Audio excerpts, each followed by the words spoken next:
There was a dance, they say, that wasn't just bodily movement, but an ancient spell woven with silence and desire, a hidden language that spanned generations of women destined not to love, but to dominate, not to seduce, but to dictate the fate of kings and prophets.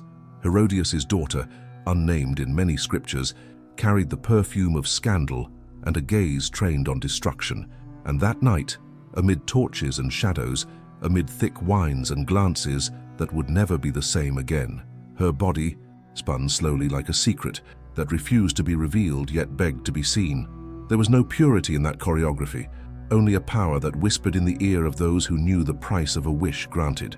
When the final gesture silenced the room, the life of a holy man, John the Baptist, was already condemned, not by the lash of soldiers or a king's decree, but by a movement of hips and a promise never spoken aloud. Dance was an invisible poison, and she knew it, and he also knew that death can be as silent as a restrained applause. But there's something the scriptures don't say, a detail nearly erased by the rush to condemn lust and cruelty. That dance wasn't born of chance or the impetuous youth of an obedient daughter, but of a rite older than any Roman palace, a gesture inherited from forgotten priestesses, women who danced for forbidden gods under red moons and hidden altars.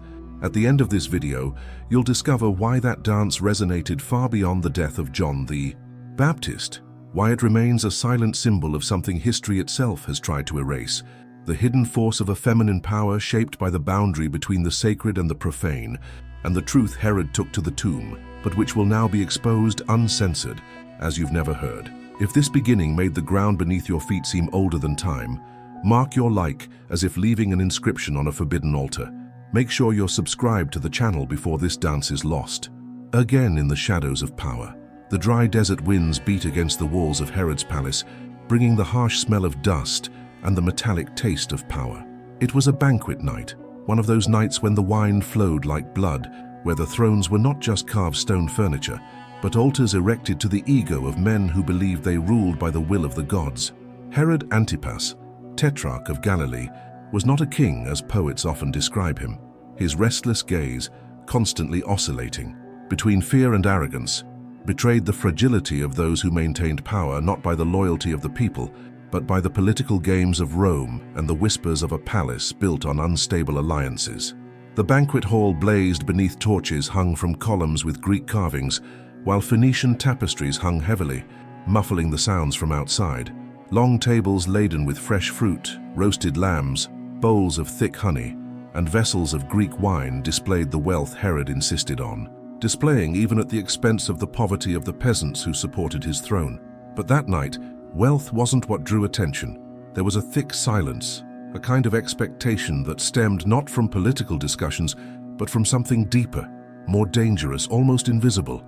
At the center of that whirlwind of scents and gazes, Herodias, wife of Herod and ex-wife of his half-brother Philip, watched with a smile the scribes never described.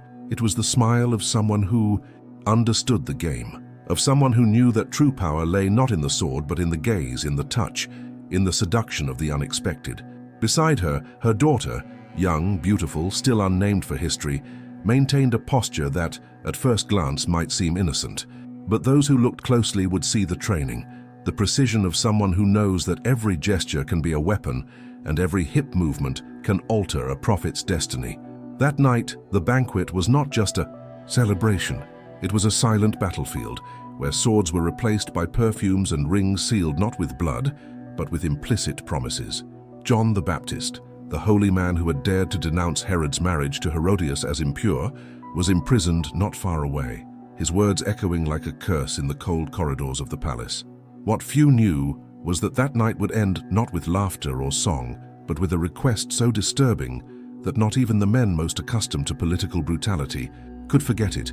And as the first chords echoed, inviting Herodias' daughter to the center of the hall, a shiver ran through the room. There was something about this dance that seemed older than the palace itself, something that sounded more like ritual than entertainment. An ancient secret was about to be invoked, and everyone unknowingly would become complicit in what was to come. Could there be anything as dangerous as a body dancing with the intention to kill? Comment here. Did you notice how each gesture can carry an entire sentence?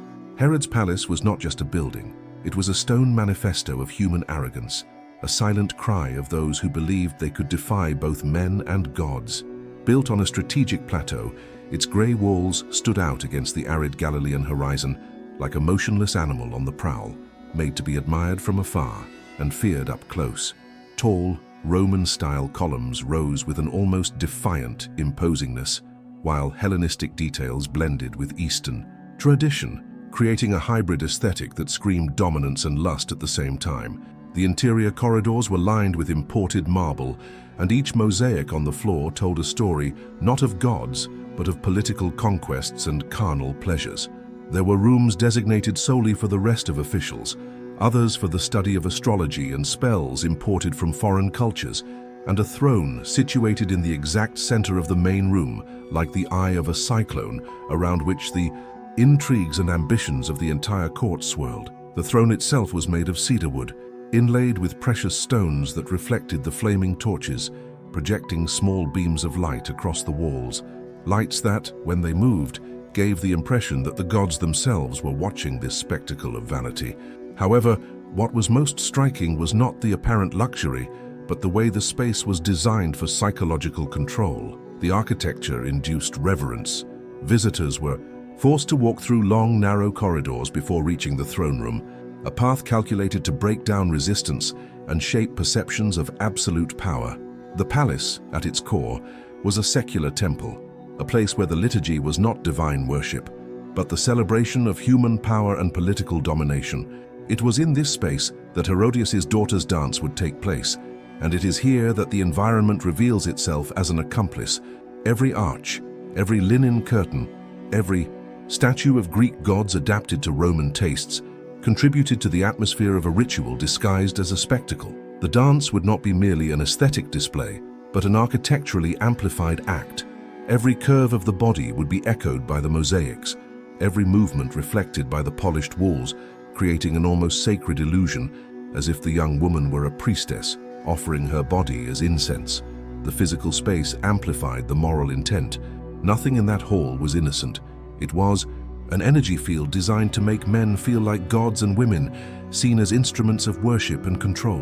And that night, as the musicians tuned their instruments and the guests murmured over golden goblets, the palace waited silently to witness a spectacle that would change not only a life, but the very sacred narrative of the age.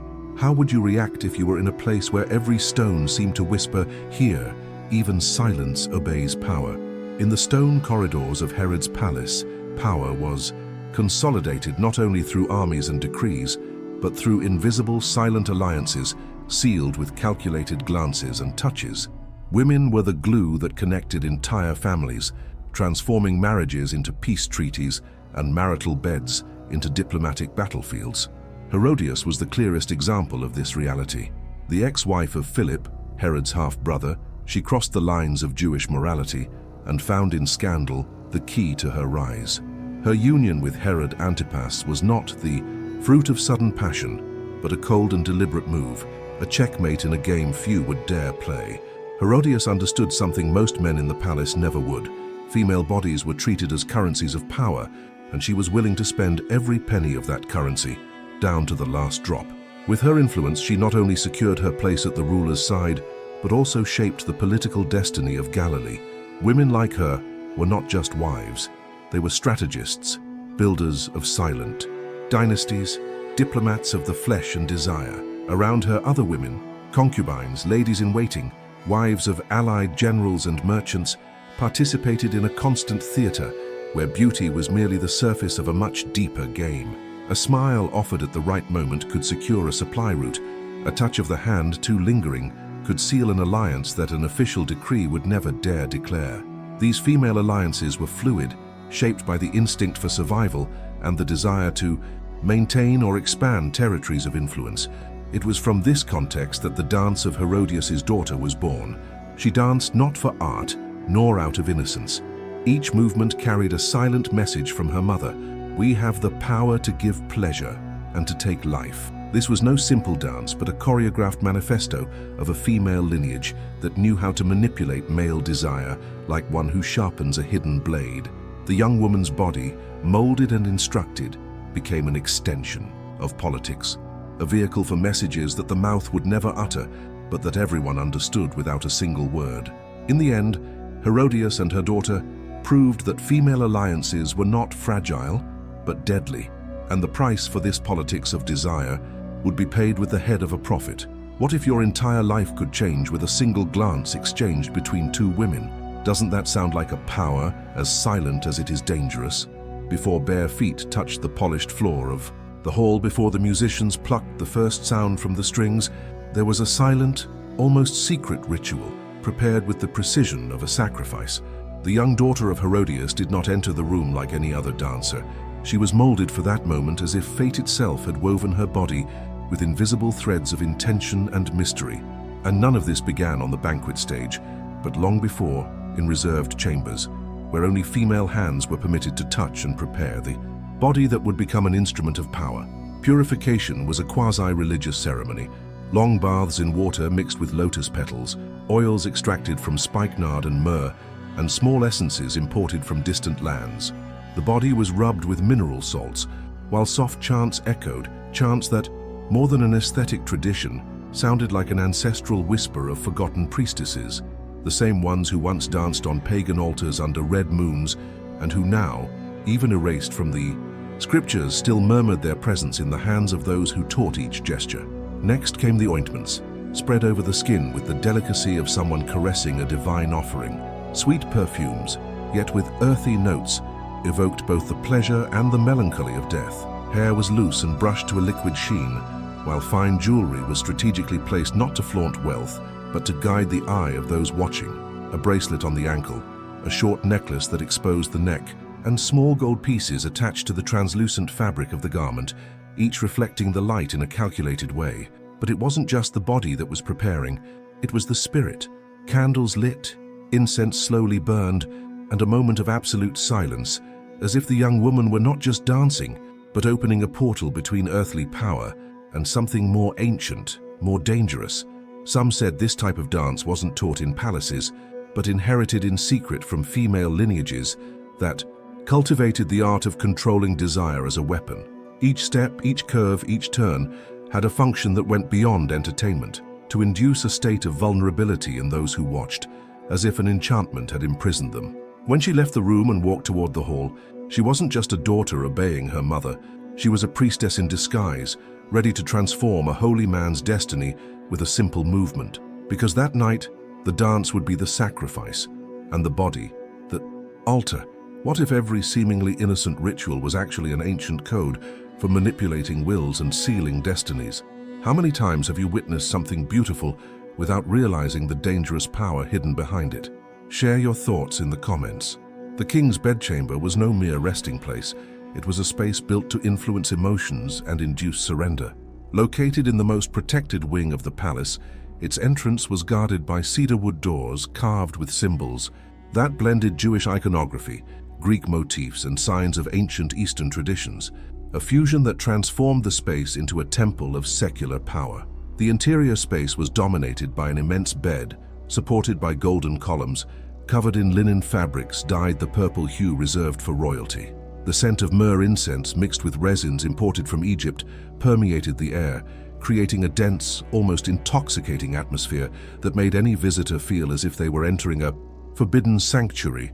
Torches were strategically placed so that the light was neither full nor completely absent.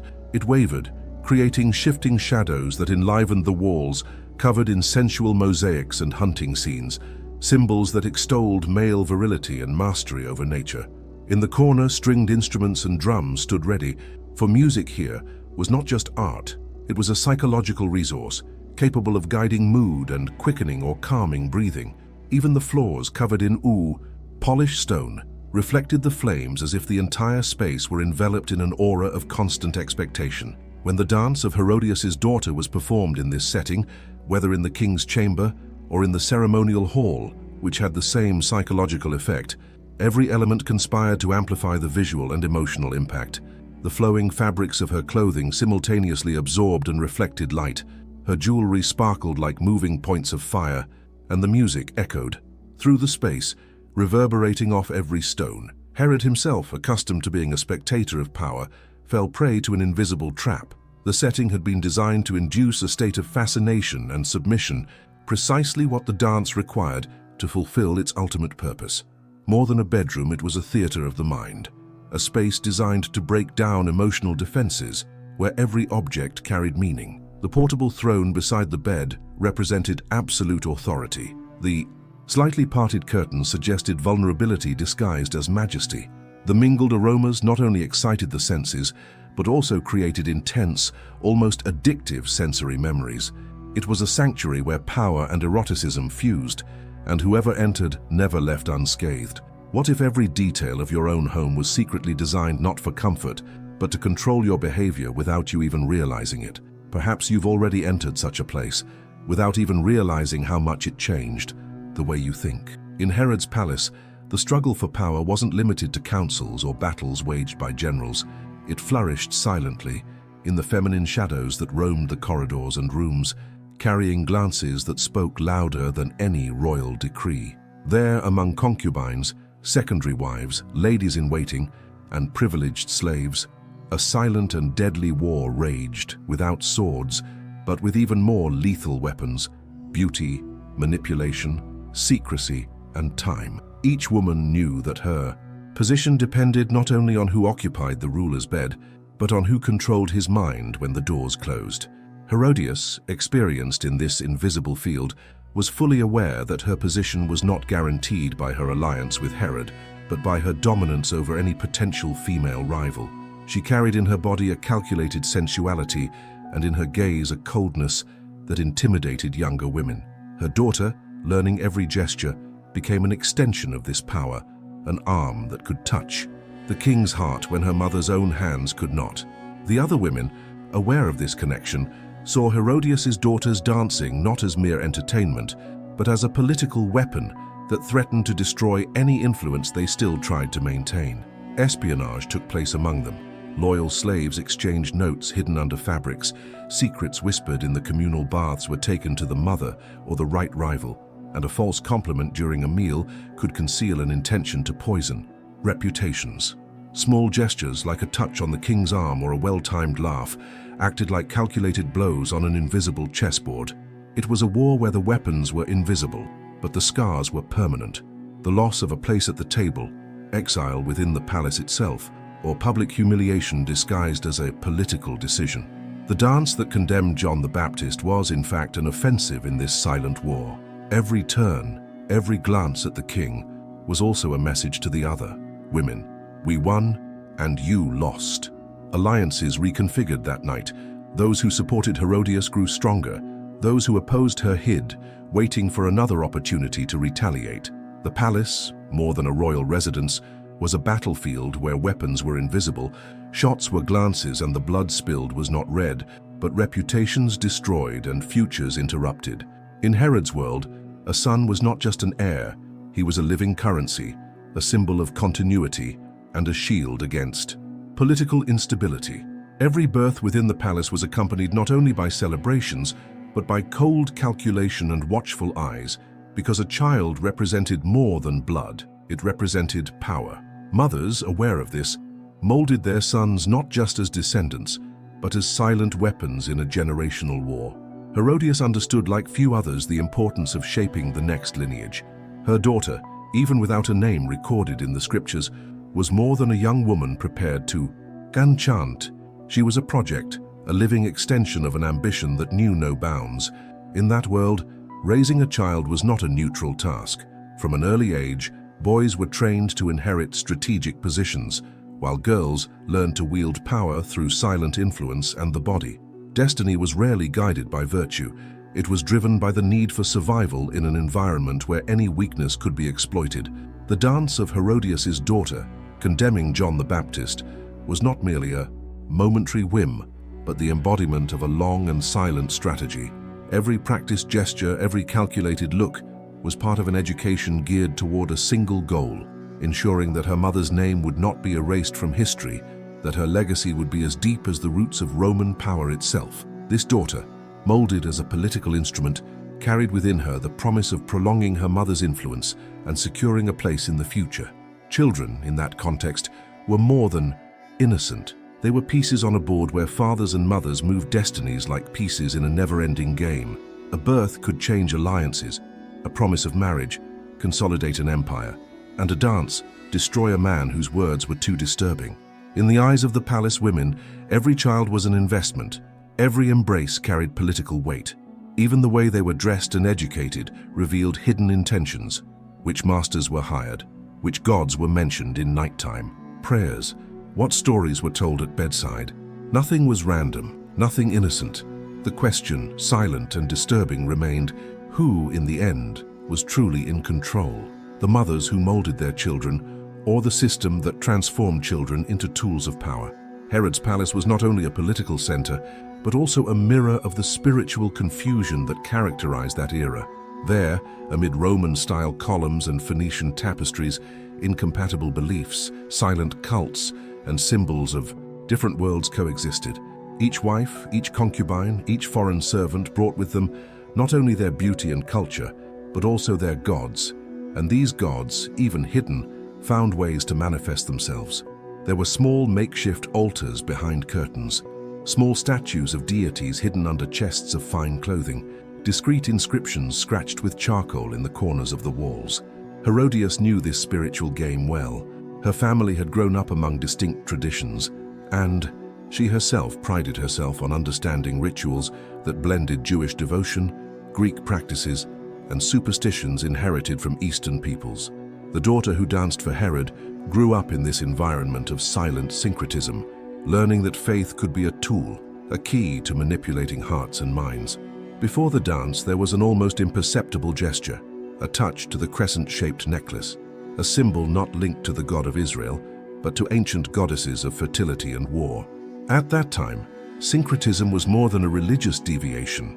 It was a spiritual crime in the eyes of the prophets, who preached the purity of faith and denounced the risks of mixing the sacred with the profane. But within the palace, this mingling occurred naturally, as if power itself demanded this fusion of beliefs. Foreign women taught ancient chants during baths, delivered prayers disguised as lullabies, and offered amulets that promised protection against envy, infertility, and even divine judgment. It was in this context that Herodias' daughter's dance became something more than mere entertainment. Some guests swore they saw strange symbols embroidered on the sash that held her garment together, markings reminiscent of ancient talismans used to invoke luck and domination. It wasn't just choreography, it was a veiled invocation, a silent call to forces many pretended not to see, but felt in the shivers of their skin as the young woman twirled to the beat of the drums. This dangerous syncretism corroded the palace's spiritual foundations. The God of Israel, preached by John the Baptist, was a God of exclusivity who rejected the mixing of altars.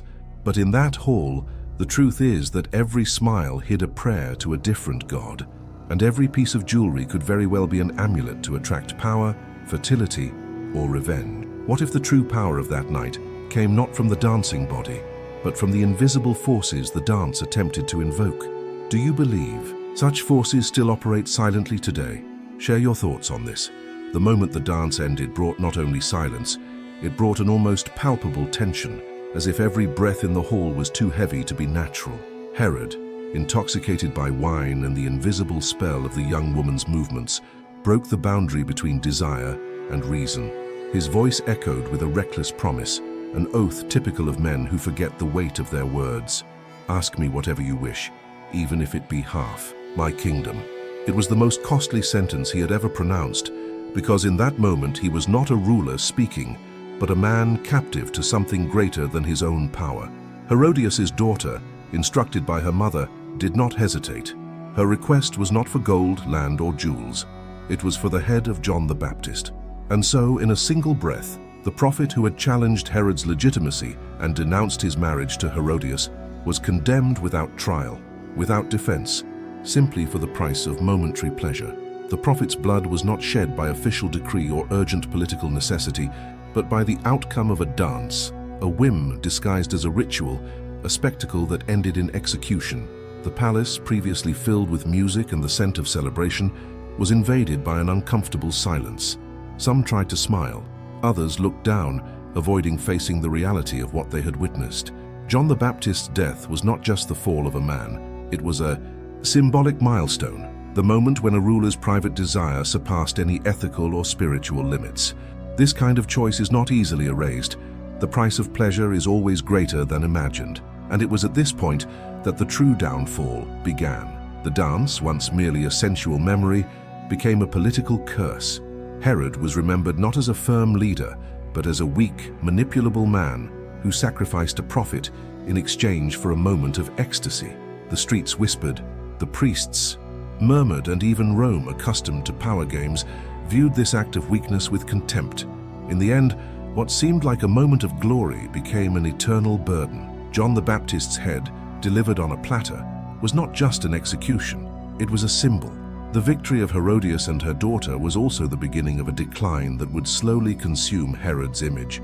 Do you believe that a single moment can change an entire destiny? Let us know in the comments how you see the price of a choice made purely out of desire. The silence following John the Baptist's execution didn't remain confined to the palace walls. It spread like an uneasy whisper through the streets, markets, and synagogues. There was something different about that death. It wasn't a common political act, nor a legitimate punishment according to the law. It was something visceral, ritualistic, almost spiritual in its essence. That dance, which began as a spectacle, ended as an offering, a sacrifice disguised as entertainment, but charged with a hidden symbolism that few dared interpret. Ancient records mention similar dances in pagan cults dedicated to female deities linked to death and fertility, rituals in which a young woman's body was used as a conduit for transferring power, a kind of silent invocation. Whether or not Herodias' daughter knew these mysteries, no one can say for sure. But the crescent-shaped necklace, the calculated movement of the feet and hands, and the sequence of gyrations that culminated in the deadly request raise a disturbing question. What if that dance was more than a whim? What if it was a disguised invocation, an echo of traditions much older than the faith of Israel, traditions that found, on that night, a chance to manifest themselves under the guise of pleasure? The feminine power, which so many try to hide or belittle, manifested itself there in an undeniable way. The mother, Herodias, moved the pieces with the coolness of a military strategist.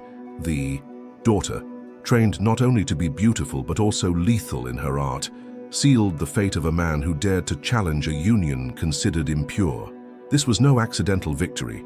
It was proof that politics, religion, and desire can combine in a dangerous mix when a heart is driven by resentment and a mind knows how to weaponize pain.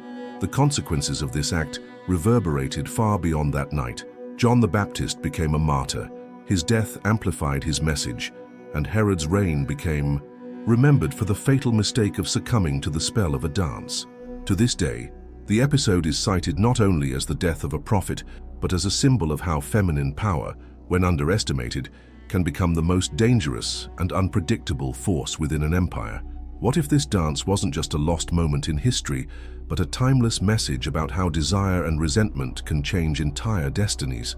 Do you believe that even today, disguised dances like this exist, shaping the world, without most people realizing it? Share your thoughts on this. If this dance has crossed time and reached you like an ancient whisper, it's because some stories never die. They just wait for those brave enough to hear them.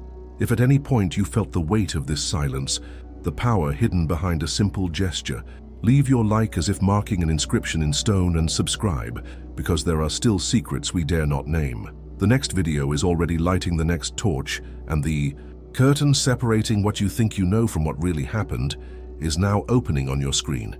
Click only if you're ready to cross that line. I'll see you there.